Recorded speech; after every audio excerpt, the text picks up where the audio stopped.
Hi all, എല്ലാവർക്കും ഞങ്ങളുടെ ചാനലിലേക്ക് സ്വാഗതം. അപ്പോൾ ഇന്നത്തെ വീഡിയോയിൽ നമ്മൾ നമ്മുടെ തായ്ലൻഡ് സീരീസിൻ്റെ കണ്ടിന്യൂഷൻ ആണ് ചെയ്യുന്നത്. സോ ലാസ്റ്റ് വീഡിയോയിൽ നമ്മൾ പറഞ്ഞ പോലെ നമ്മൾ തായ്ലൻഡിൽ 23rd എത്തി. എന്നിട്ട് ഹോട്ടലിലെ റെസ്റ്റ് ഒക്കെ കഴിഞ്ഞിട്ട് നമ്മൾ സ്ഥലങ്ങൾ എക്സ്പ്ലോർ ചെയ്യാൻ വേണ്ടിയാണ് പോകുന്നത്. അപ്പോൾ ഇന്ന് നമ്മൾ ഫസ്റ്റ് പോകുന്നത് തായ്ലൻഡിലെ തന്നെ ഏറ്റവും വലിയൊരു ആർക്കിടെക്ചറൽ വണ്ടറായ സാങ്ച്വറി ഓഫ് ട്രൂത്ത് എന്ന് പറയുന്ന ആ മ്യൂസിയം ആർട്ടിൻ്റെ ഒരു ഉത്തമ ഉദാഹരണമാണ്. എങ്ങനെ നല്ല രീതിയിൽ കൊത്തുപണികൾ നടത്താം, എങ്ങനെ ഒരു നല്ലൊരു ടൂറിസ്റ്റ് ഡെസ്റ്റിനേഷനായി അതിനെ മാറ്റാം എന്നതിനൊരു പ്രൈം എക്സാമ്പിളാണ് സാങ്ച്വറി ഓഫ് ട്രൂത്ത് എന്നത്. നിങ്ങളിൽ ചിലരെങ്കിലും മണി ഹെയ്സ്റ്റ് എന്നൊരു സീരീസ് കണ്ടിട്ടുണ്ടാവും. അതിലെ ടോക്കിയോ എന്ന കഥാപാത്രം നമ്മുടെ പ്രൊഫസർ, അതിൽ തന്നെ നായകനായിട്ടുള്ള പ്രൊഫസർ എന്ന കഥാപാത്രത്തെ അന്വേഷിച്ച് ചെല്ലുന്ന ഒരു ബിൽഡിംഗ് ഉണ്ട്. അതാണ് സാങ്ച്വറി ഓഫ് ട്രൂത്ത്. അതിൽ തന്നെ നിങ്ങൾക്ക് കാണാൻ കഴിയും വളരെ മനോഹരമായ കൊത്തുപണികളും അത് ചെയ്ത് വെച്ചിരിക്കുന്ന പല ശില്പങ്ങളും. അത് നമുക്ക് നേരിട്ട് കാണാൻ സാധിക്കുമെന്നാണ് സാങ്ച്വറി ഓഫ് ട്രൂത്ത് എന്ന ആ മ്യൂസിയത്തിന്റെ വിസിറ്റ് വളരെ ആകർഷകമാക്കുന്നത്. 1981 പണി തുടങ്ങിയ ഈ മ്യൂസിയം ഇന്നും അണ്ടർ കൺസ്ട്രക്ഷനിലാണ്. എന്നാലും വിസിറ്റേഴ്സിനെ അകത്തേക്ക് പെർമിറ്റ് ചെയ്യുന്നുണ്ട്. ഇവിടെ എൻട്രി ഓരോ ടൈം സ്ലോട്ട് ആയിട്ടാണ് ഷെഡ്യൂൾ ചെയ്തിരിക്കുന്നത്. ഓരോ 15 മിനിറ്റ് കൂടുമ്പോഴും പല ലാംഗ്വേജിൽ സാങ്ച്വറിയുടെ ഗൈഡഡ് ടൂർ നമുക്ക് ലഭിക്കുന്നതാണ്. അതിൽ ഇംഗ്ലീഷ്, ചൈനീസ് അങ്ങനെ പല ഭാഷകളിലും ഗൈഡഡ് ടൂർസ് ഉണ്ട്. നമ്മൾ എടുക്കുന്ന ടിക്കറ്റിൽ നമുക്ക് ഏത് ഗൈഡഡ് ടൂർ വേണമെന്ന് നമുക്ക് പറഞ്ഞു കഴിഞ്ഞാൽ അതിനനുസരിച്ചുള്ള ടൈം സ്ലോട്ടാണ് അവർ നമ്മൾ അലോക്കേറ്റ് ചെയ്യുന്നത്.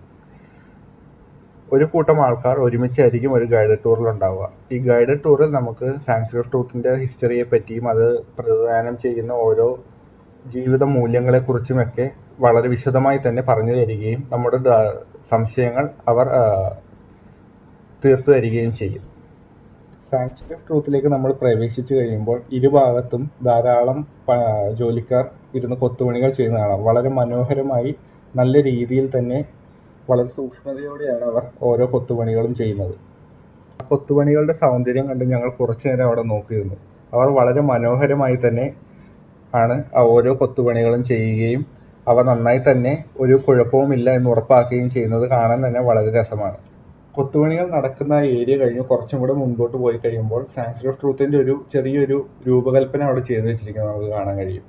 അതിൽ തന്നെ ഗൈഡുകൾ നമുക്ക് പല രീതിയിലുള്ള പല തരത്തിലുള്ള കൊത്തുപണികളെക്കുറിച്ചും അതുപോലെ തന്നെ അതിൽ ഉപയോഗിച്ചിരിക്കുന്ന ശില്പങ്ങളെക്കുറിച്ചും ഒക്കെ വളരെ ഡീറ്റെയിൽ ആയി തന്നെ നമുക്ക് പറഞ്ഞു തരും. സാങ്ച്വറി ഓഫ് ട്രൂത്തിലേക്ക് നമ്മൾ പ്രവേശിക്കുമ്പോൾ ചില കാര്യങ്ങൾ ശ്രദ്ധിക്കേണ്ടതുണ്ട്.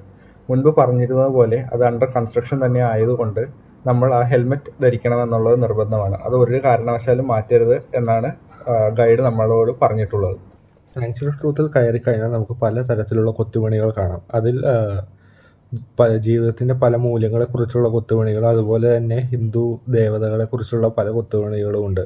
ശിവൻ, വിഷ്ണു, ഗണേശൻ അങ്ങനെ പല തരത്തിലുള്ള കൊത്തുപണികൾ നമുക്ക് അവിടെ കാണാൻ പറ്റും. വളരെ മനോഹരമായി തന്നെ ആണ് അവ ചെയ്തിരിക്കുന്നത്.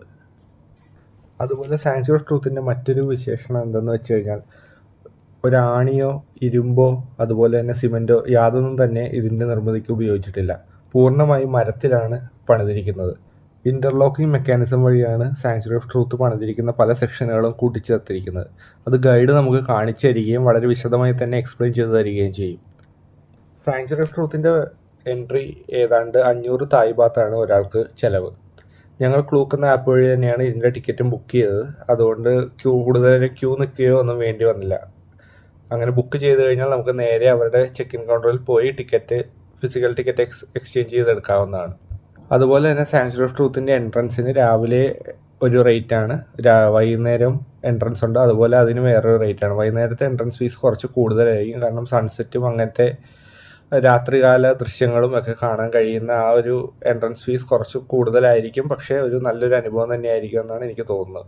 സാങ്ച്വറി ഓഫ് ട്രൂത്ത് നടന്ന് കാണാൻ ഏകദേശം 2-2.5 മണിക്കൂർ എടുക്കും. അതിൻ്റെ അടുത്തായി ധാരാളം കടകളും ഉണ്ട്. നമുക്ക് എന്തെങ്കിലും ഫുഡ് കഴിക്കണമെങ്കിൽ അവിടുന്ന് ആകാവുന്നതാണ്. അതുപോലെ തന്നെ ആനസവാരിക്കായി വേറൊരു പ്രത്യേക കൗണ്ടറും ഉണ്ട്. ഞങ്ങൾ അത് ഓപ്റ്റ് ചെയ്തില്ല, കാരണം എന്താണെന്ന് വെച്ച് കഴിഞ്ഞാൽ ഞങ്ങൾക്ക് വലിയ താല്പര്യമില്ലായിരുന്നു.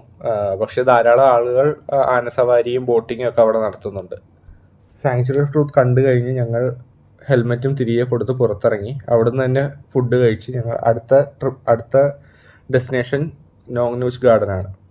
സോ ഞങ്ങൾ നോങ് നൂച്ച് ഗാർഡനിലേക്ക് പോകാൻ വേണ്ടി ബോൾട്ട് വഴി തന്നെ ഒരു വണ്ടി ബുക്ക് ചെയ്ത് അങ്ങോട്ടേക്ക് യാത്ര തിരിച്ചു. ഇനിയിപ്പോൾ അടുത്ത വിശേഷങ്ങൾ നമുക്ക് നോച്ചിൻ്റെ കാണാം. അത് അടുത്ത വീഡിയോയിൽ കാണാവുന്നതാണ്.